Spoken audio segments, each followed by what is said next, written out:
Hoy la idea de esta charla es hablar un poco de la historia del fuzz, pero más que nada enfocarnos en hablar de distintos modelos y ver cuál es el punto fuerte y qué es lo que se destaca de cada uno de ellos, ¿no?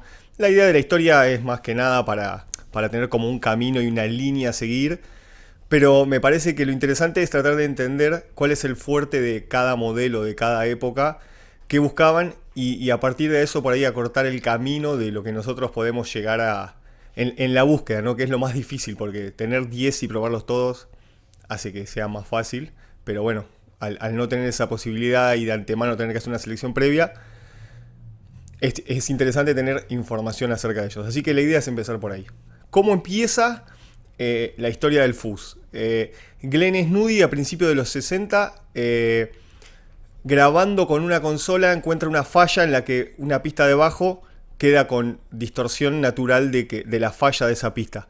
Y lo que pasa es que se da cuenta que eso funciona, pero que no era para nada práctico, ¿no? Tener que usar esa consola para todo eso. Así que surge la idea de hacer un dispositivo electrónico que copie esa falla. Acá tenemos como un hito en la historia de mi trabajo, de alguna manera, soy fabricante de pedales, que es la invención del pedal como concepto de una unidad electrónica en el piso que se activa o desactiva mediante el pie. Así que la invención del pedal, no sé si es exacto pero sí es el primero masivo popular que se comercializa.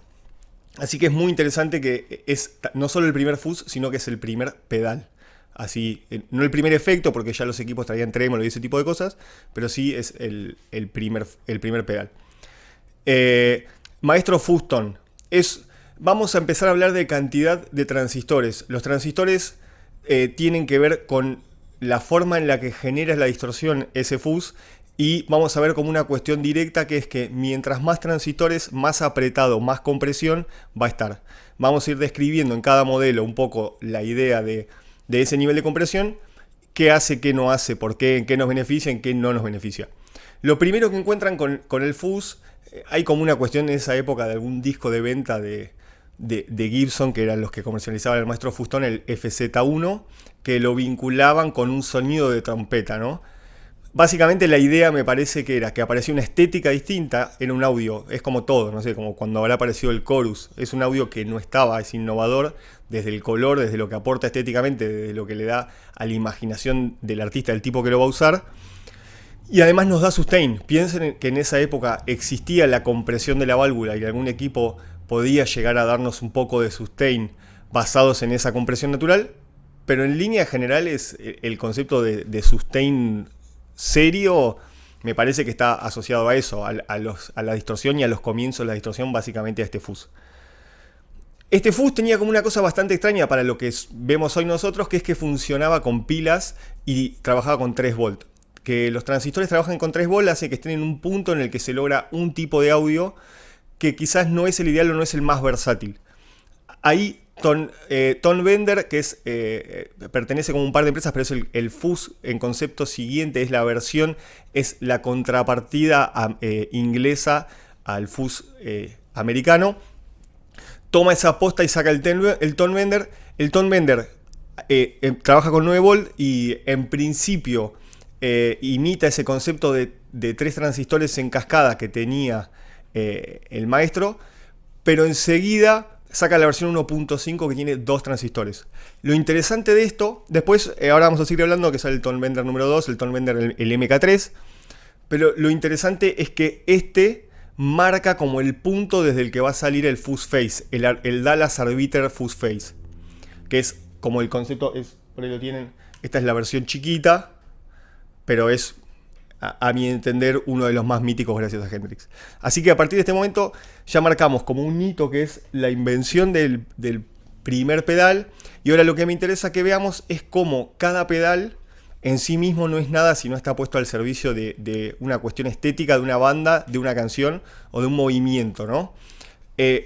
Volvamos unos pasos atrás, sale el maestro Fuzztone y no pasa nada con el pedal. Se distribuye, se genera una cantidad de unidades, todo, no pasa nada. ¿Hasta que qué pasa? Hasta que sale Satisfaction.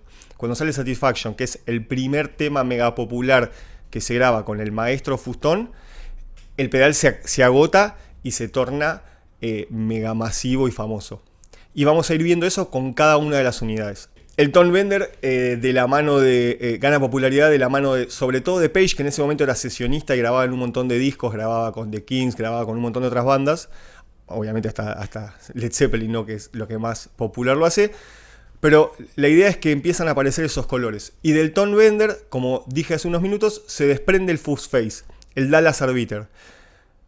Este tiene 2 transistores y es el que Hendrix populariza. La verdad es que no sé por qué termina eligiendo ese, pero es el que termina explotando gracias a eso. Aparece una nueva estética, aparece un tipo que genera algo distinto, que genera algo nuevo, a partir del uso de los efectos. Y ya habrán visto, en sus pies siempre había un Fuzz Face y un wah-wah.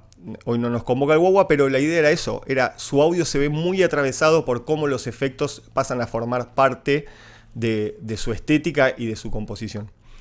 Acá vamos a frenar un segundo para ver un par de conceptos básicos como los que veníamos hablando de la formación o de la forma en la que están hechos y pensados esos fuses.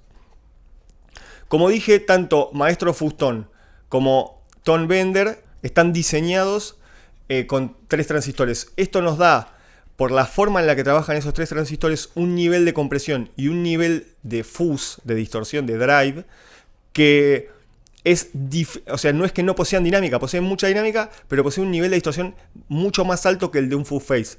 Un Fuzz Face va a tener la capacidad de limpiar mucho más que un Tone Bender. El Maestro Fustón, al tener 3 volt, es un audio distinto. Pero siempre van a ver esto. Les voy a nombrar 3 modelos que se diferencian entre sí. Uno por tener 2 transistores, otro 3 y otro 4. Y esto se va a ver directamente, va a afectar el audio y la compresión y la capacidad de limpiar de ese pedal. Fuzz Face, 2 transistores. Tone Bender, 3 transistores por lo general. Ya dijimos que el Fuzz Face está tomado del MK1.5, pero los modelos posteriores, ya el MK2 y el MK3, que es el más popular en mi opinión de Tone Bender, el modelo, tienen 3 transistores. Nivel de drive más alto y un poco de capacidad de limpieza menor. Y el que sigue, que aparece en el 69, es el Big Muff, con 4 transistores. Vamos a detenernos un segundo más en el Fuzz Face y hablar de otra diferencia que tienen los fuses. Los fuses se componen, el corazón de un fuse, en general todos los fuses de los que estamos hablando son muy simples en su concepción. Tienen muy pocos componentes, cada componente afecta drásticamente el color final de ese pedal. En el caso del Fuzz Face hay una cuestión muy clave en estos transistores que son su corazón, que son el audio básico, es como pensar en la válvula de un equipo, que es el material en el que están hechos. En los 60 los transistores eran de germanio. Ya si saben un poco de mitos y estas cuestiones que atraviesan a los pedales, van a haber escuchado 1.000.000 de veces este material. El tema con el germanio es que era un componente escaso, caro, complejo y poco estable. Entonces, ¿qué pasaba? De una tirada de transistores de germanio a otra había una diferencia importantísima en el beta. El beta es la capacidad de amplificar que tiene ese transistor, que básicamente esa función es la que está cumpliendo. Entonces, distintas capacidades de amplificación generan distintos audios totalmente. Podés tener uno con mucho menor beta y mucho más limpio, uno con un beta mucho mayor y mucho más sucio. Hoy en día, teniendo en cuenta esos conceptos y eligiéndolo y sentándose uno con cada uno de esos diseños, podemos ajustarlos para que funcione cada uno en su mejor punto o lograr audios similares, ¿no? En esa época pensemos que estamos hablando de pedales industriales en los que el foco no estaba puesto en que un tipo se ponga a setear cada pedal, sino que era un circuito gigante en el que los valores ya estaban preseteados y se armaba de esa manera. Así que, como digo, el germanio era poco práctico porque elegías 2 pedales, 3 pedales, 10 pedales, todos sonaban distintos. Y a fines de los 60 aparece con todo el silicio, un componente mucho más estable, más económico, más parejo. Vos elegís, igual en los transistores de esa época hay que sentarse a machearlos, a elegir bien sus valores y a encontrar cuáles son los que mejor se llevan. Pero ya era un componente mucho más estable, parejo y con menos problemas. Entonces se populariza a partir de 68, creo que es exactamente, el Fuzz Face con transistores de silicio. Bien, acá tenemos, ya vamos a hablar un poquito más de audio y como para meternos en esa cuestión y el momento de elegir, vamos a volver a la comparación. En mi opinión, la primera diferencia importante entre ya, como bien dije, tocando el diseño y ajustándolo se puede lograr tanto con silicio como con germanio distintos audios. Pero si vamos a estandarizar y a ver un poco la diferencia fundamental entre ellos, es que el germanio, a mi entender, o al menos en los que he armado yo o los que yo he probado, limpia mucho mejor. Es un pedal con menos distorsión, con menos fuzz final, con un color, no sé si es más cálido, pero por esta cuestión de tener menos salida, el pedal tiene como un comportamiento en el que tiende a armar de otra manera los medios graves y a limpiar mucho mejor. El silicio siempre se habla como de dureza o algo de eso. Para mí su amplificación hace que tenga mucho más distorsión final. Van a notar cuando comparen un fuzz face silicio y un fuzz face germanio que el silicio va a limpiar menos. Igual es súper limpio, es mucho más limpio que un tone bender, por ejemplo, pero es mucho más distorsionado que un fuzz face de germanio. Va a limpiar menos y a veces se nota como una presencia de agudos. La verdad es que es muy fácil manipular y ajustar eso para que el silicio no lo tenga. De hecho, en las versiones más populares que ahora vamos a hablar, que son las que aparecen con el mundo boutique a partir de los últimos 15-20 años, se empiezan a controlar esas cuestiones y se empiezan a igualar esas dos cuestiones. Que se empieza a... Cuando aparece el mundo boutique, lo que pasa es que se desarma un poco la idea de que el pedal era una cuestión pensada para que sea simple de hacer y barata y que pertenezca a una línea de montaje, y empieza a pensarse que cada uno de esos fabricantes lo que quería era lograr el mejor pedal posible, lo más indestructible y lo mejor sonoramente posible. Entonces, ya encarar de esa manera el diseño hace que el transistor no pierda peso en el diseño, pero sí sea mucho más manipulable el audio final de ese pedal. Una cosa interesante para destacar acá, a mi entender, es, siguiendo con estas comparaciones, yo pienso mucho el audio en función de comparación. Si ustedes prueban un Tone Bender MK3, que es un modelo de los 70, y lo comparan con un fuzz face de silicio, van a notar que el Tone Bender tiene 3 transistores de germanio, el fuzz face tiene 2 transistores de silicio. Van a notar que en contraposición con lo que acabo de decir, el Tone Bender va a tener más distorsión, siendo de germanio, va a limpiar menos, pero va a seguir teniendo el color del germanio. Así que acá voy a dar como una de las premisas para mí más importantes, que es que los fuzzes tienen como una cuestión que es, hay que entenderlos, hay que encontrarlos y hay que amigarse y hay que ver cuál es el que es para vos. Tranquilamente puede no gustarte un fuzz face y probar al otro día uno exactamente igual de la misma tirada y encantarte, o parecerte asqueroso uno y parecerte hermoso otro. Si empiezan a adentrarse en el mundo de los fuzzes, van a notar que hay miles de millones de diseños y cada uno de esos diseños tiene tantas versiones como fuzzes se han hecho con él. Así que ahora pasemos en las facetas 70. Para mí el fuzz, el que marca la década y el que atraviesa todo, es el Big Muff. El Gilmour, el exponente más alto, pero en esa época lo usaron todos. Era un pedal que les daba un nivel de sustain, y no solo eso, sino que introduce otra cuestión. Hasta ese momento los fuzzes no tenían control de tono. O sea, ya si pensamos en un control de tono, se desarma esta cuestión que hablaba de la cantidad de agudos o no. El fuzz face, como bien dijimos, no tiene control de tono, y los fuzzes anteriores a los 70 no tenían control de tono. Ahí ya empieza a desarmarse esa cuestión del color en los agudos de cada fuzz, porque ya el control de tono nos permite jugar con esa situación. Así que, como digo, el 70 hay un montón de versiones de Big Muff. ¿Por qué? Porque Mike Matthews, el fabricante, el diseñador y dueño de Electro Harmonix y diseñador del Big Muff, se empieza a mover y empieza a hacerlo. Él del Vamos dice que piensa un circuito pensado para poder hecho a gran escala, para poder ser hecho a gran escala y industrialmente, ¿no? Lo que pasa con esto es que se empieza a mover, la fábrica empieza a crecer, se empieza a mover de lugar, se empieza a mover empieza a cambiar de proveedor, y esto hace que con los años si investigan en internet, no les voy a decir los nombres porque no tiene sentido, pero si investigan cada uno de esos modelos, lo que empieza a pasar es que se mueven los transistores que usan. Entonces, ¿qué pasa? Con otro tipo de transistor, lo que cambia es la capacidad de amplificación de ese transistor, entonces cambia la distorsión final de ese pedal. Cambian algunos valores específicos que lo que dejan es pasar más graves, que se abra de otra manera. Así que, en mi opinión, cualquier Big Muff les va a servir si les gusta y si quieren explorar ese mundo sonoro, pero después cuando se adentren van a empezar a notar que hay sutiles diferencias y hay muchos mitos también, porque tranquilamente el que nos gusta puede ser, tranquilamente podemos, si juzgamos con la oreja y podemos tener la capacidad de salir de toda la sanata, lo que va a pasar es que se sientan con un Big Muff chino hecho por una computadora de hace 2 años y se sientan con uno soviético de hace 30 años y tranquilamente les puede gustar más el actual. Así que juzguen siempre con la oreja esa diferencia. Ya les digo, hay un montón de modelos, es interesante, es divertido. A mí me gustaría tener todos porque me divierte y me gusta escucharlos, pero no es necesario. Al momento de crear y al momento de buscar un sonido, cualquiera de ellos les va a servir.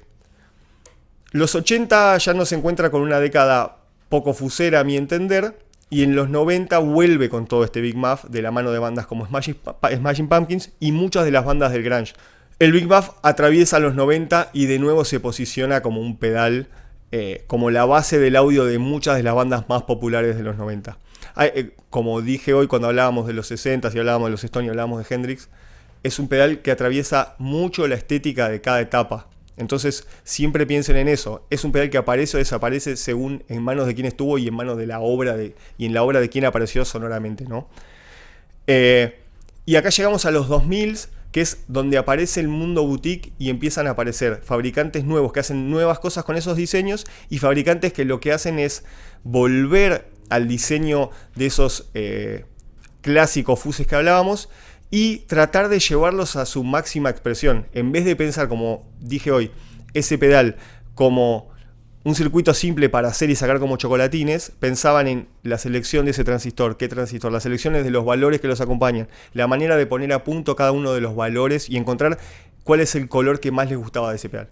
Entonces aparece gente como Analogman, aparece Fulton, aparece Zachary Bex, todos haciendo versiones hermosas. El Fulton... y tanto el Fulton como el Analogman agregan controles externos que nos permiten, en el caso del Fulton dice mids, es ese control de tono que bien digo que en los 60 no tenían los pedales y eran como más directos. Son versiones mucho más finas y pensadas desde otro lugar.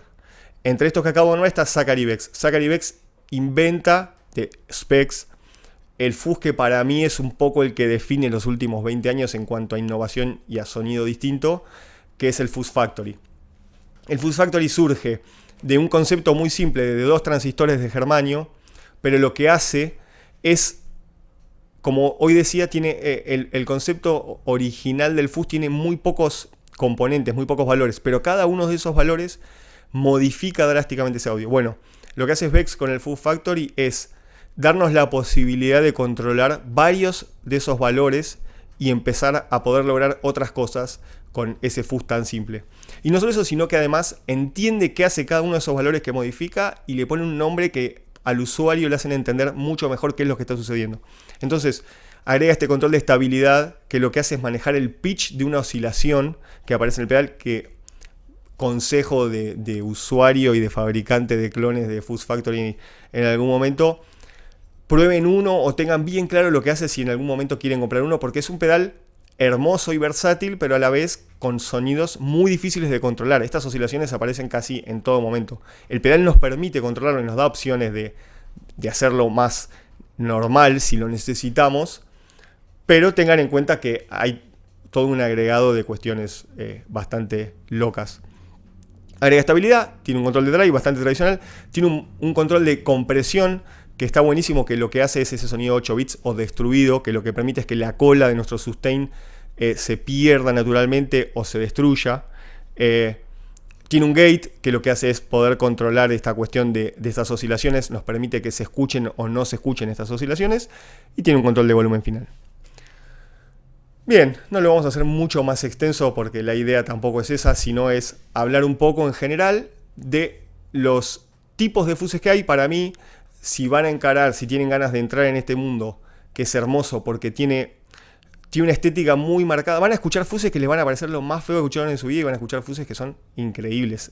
Va a depender mucho es un pedal que interactúa mucho con el instrumento, que interactúa mucho con la dinámica, que interactúa mucho con su forma de tocar. Entiendan eso.